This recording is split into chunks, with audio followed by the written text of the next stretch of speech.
As the landscape of business education continues to evolve, we're exploring the broader trends shaping this field and how leading institutes are responding to the same. And for that, we've got Mr. Vishal Talwar, Director, IMT.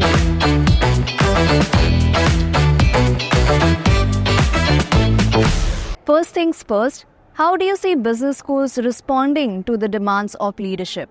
What business leaders are facing, younger leaders are also facing, the ones who will get into the corporate world are also facing or will face are things such as climate-related decisions, things such as sustainability practices, things such as this whole idea of virtual corporations or virtual offices where you have not been able to see anyone, but you're still working with them or you're not been able to meet them face to face. The other thing you got to keep in mind is that nowadays there's a lot of decision making that's not about planning for the entire year, planning for 2 years or planning for 3 years. So business leaders have to plan almost on a daily basis, a monthly basis. The other issue that you have to look at also is the human-machine interaction because of AI and stuff like that.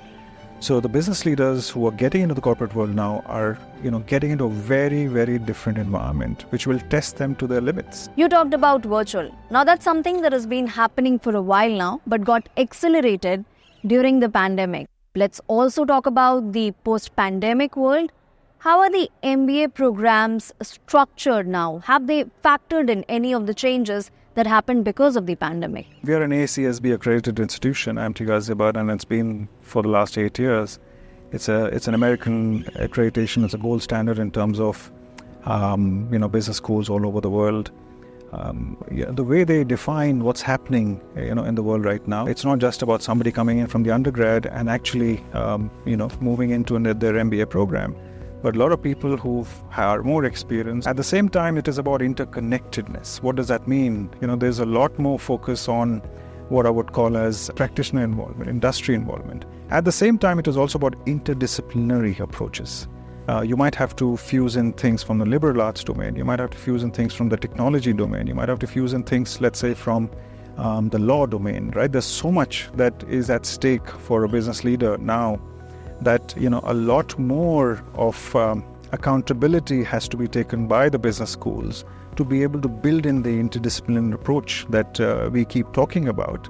What is also important, apart from what I mentioned just now, is the integrated approaches, which means that students or participants nowadays are looking at learning when they would like to learn, right? When they feel like learning. Are we being able to blend in a lot of traditional practices of learning communication, of delivery, and also bring in more technology-oriented practices? So these are what I would call as integrated approaches, like the way ACSB talks about.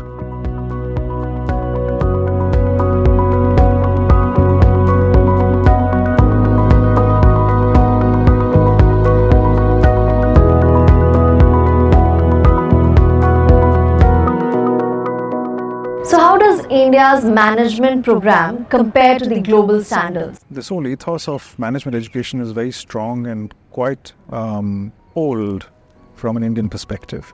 It's been there for some time. If you look at some of the institutions, if you look at XLRI for that matter, they started somewhere in the 1940s, if I'm not wrong. Of course, the nature of the participant, the nature of the student is possibly a little different when I compare, let's say, MBA programs in India and MBA programs maybe in the US or in other parts of the world. There's a tradition in the Indian context because of socioeconomic conditions or realities that you tend to have a lot more early experienced students in the programs, right? People who've just finished undergraduate, people who've just done, let's say, their BCom or their BTech or their BBAs, and then they're joining the MBA program. Which is not as common, in some other parts of the world, wherein people tend to work after the undergrad and then maybe join the MBA program, post some experience.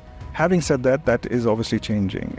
That's changing because a lot more of the students are not looking at undergraduate education just as a transition, right? They are viewing it as a terminal degree also. So the dynamics are changing. Best practices, we have some very good practices in India. That is a lot to do with a complete focus on careers, a complete focus on what will the students do after they finish, what's their exit velocities, what kind of jobs. what is it that they would actually do. That focus, along with a certain level of personalized orientation in terms of being able to mentor and guide at the individual level, is something that is, in my opinion, a good strength of the Indian context. Of course, we can learn, as well. We might have certain strengths. We can learn from other places in terms of, the pedagogies, in terms of, learning paradigms. We can learn how do we use technology, how do we use instructional design, and a lot more that needs to be done. But I think there's always a give and take between, Indian practices and possibly Western practices.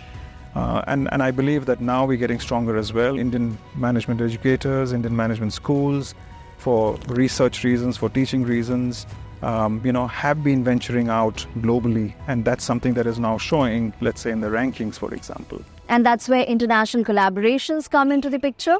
Well, I think we have a strong international collaboration regimen.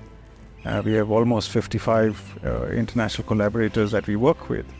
And international collaboration is viewed as a way to be able to enhance and continuously improve our processes across, right? So where do we collaborate? We collaborate for research, we collaborate for our students going abroad on exchange, we collaborate for immersions, we collaborate wherein our faculty work with each other, we collaborate for our centers of excellence, for example, right? We collaborate even in being able to deliver programs.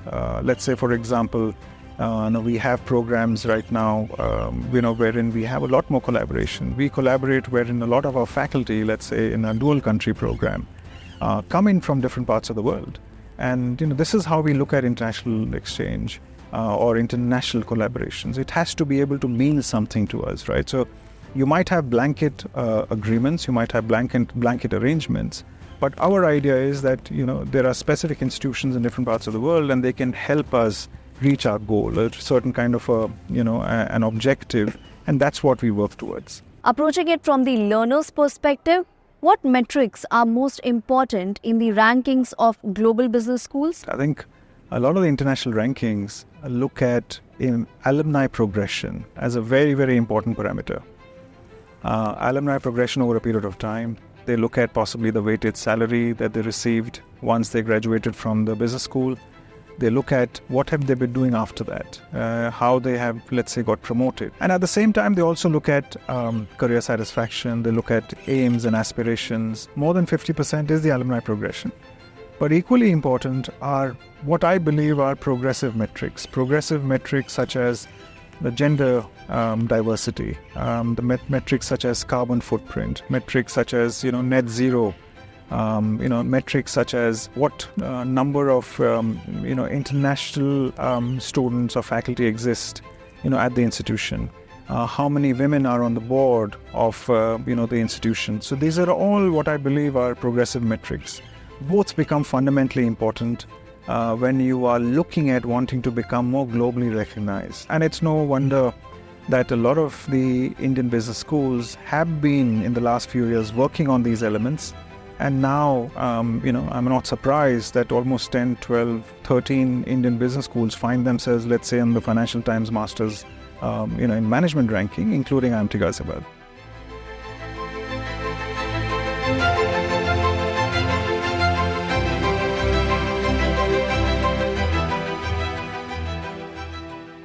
And now, from Institute's standpoint, what is the key to getting to and then maintaining the leadership position? Our vision is to contribute to business and society, and of course, in the process, be able to, produce leaders who are ethical and entrepreneurial and focused on further development. How you do it, whether you adopt blended approaches to learning, whether you adopt newer curriculum in the classroom, whether you use certain elements of generative AI, whether you use storytelling techniques, whether you use cases, simulation, gaming, a lot of all that will change over a period. But the core focus of practice-driven management education to contribute to business and society, that remains intact. That does not necessarily change. What courses we offer? Do we focus only on the domain expertise? Do we focus on technicality of the subjects? Do we focus on the holistic development? Do we focus on being able to look at technology and understand technology, or be understood by our students, its implications? That's something that, of course, has become far more important as we go forward, and that will contribute towards our involvement in the classroom, how well our students do once they graduate or while they are actually here studying. The fundamentals remain the same. The fundamentals remain the same because of the fact that you're focused on the learner. We are focused on the student. We are learner-centric. And in the process, we adopt newer mechanisms, newer methods of being able to provide the learning and the knowledge in the classroom. You welcome diverse set of students. So how do you foster innovativeness or entrepreneurial spirit into them? Obviously, something like entrepreneurship, a lot of people argue that it's a trait that is innate. But we fundamentally believe that it may be an innate trait, like leadership, but it has to have the right environment. It has to have a certain facilitation. It has to be able to, be provided with opportunities. So, we have an entrepreneurship, focus. We would like our students over a period of time to start choosing, entrepreneurship as a definite way of contributing to society and to themselves. We have a small group of students who currently are venturing straight away into their ventures, into their startups, just after leaving. But we want this proportion to be much higher. So we have an Innovation Incubation Center. The Innovation Incubation Center is able to provide the right facilitation, right? So our head of incubator works along with the team, works along with me as well, to be able to ensure that we have the right kind of program. We have the right alumni involved in the mentoring. We have right advisors. We also have, let's say, facilitation for investment for these students. These are ways and means by which you are able to create much more confidence in the student, that he or she can go forward along with their venture. And we're rather happy to note that more and more students are coming to us now. We have an ethos of a lot of our students becoming entrepreneurs. There are major examples of such students who become entrepreneurs, very successful entrepreneurs. We would want more of them to do that. And we have that right facilitation. We keep focusing on that as we go forward. With sustainability becoming critical, how do you see management schools integrating it into their programs? Sometimes the whole focus on sustainability is innate. It is something that comes out of the consciousness of the organization. But many a time it is about what the outside world is looking at, what they want, what the consumer is seeking, what are the generations seeking. And a lot of the generations now are actually seeking more meaning out of what they do, more meaning out of their experiences, more meaning out of where they want to belong. And a lot of this is focused and woven around sustainability. So a business school has to be able to integrate sustainability at its core. It cannot be fulfilled by one course that you do and we all are happy saying that, okay, we have a sustainability course and we've done our bit for the planet. It's not the case. There has to be a DNA, integration. Institutions like, ours, we have programs wherein our students are able to work along with enterprises which are focused on sustainability, are focused on, let's say, marginalized societies, and our students are able to work with those as a part of the whole experience of learning. That's a very holistic approach. What is your long-term vision for IMT? We've come a long way. IMT Ghaziabad has been in existence for the last 44 years with that one core focus that I keep talking about. Learner-centric orientation and learning and knowledge, and creating business leaders of the future. That's fundamentally remaining the same. Expectations have changed, global realities have changed. So fundamentally speaking, IMT Ghaziabad has been an institution, and this is something that we want to keep on reinforcing our position on, is that we are a school that has global ambitions, global aspirations, global thoughts, global ways of being able to provide the right kind of learning environment, but it's strictly and fundamentally, married to the Indian ethos, right? And that's something that we want to continue with. We do realize that, yes, you have a legacy. Yes, we have an existence. Yes, we have a lot of strengths going for ourselves. But in the longer term, how do we, contribute to the student? How do we differentiate? How do we compete? How do we reach the kind of aspiration that we're trying to reach? Will require a lot of very different transformative aspects that we have to look at, right? Where we talk about transformation for the student, so we have to be able to balance the both as we go forward. So I'm very upbeat about the future, and so should all our faculty, all our students. They should be. It was very educative and informative speaking to you. Thank you so much for Thank you. chatting with us. Thank you very much. Thank you.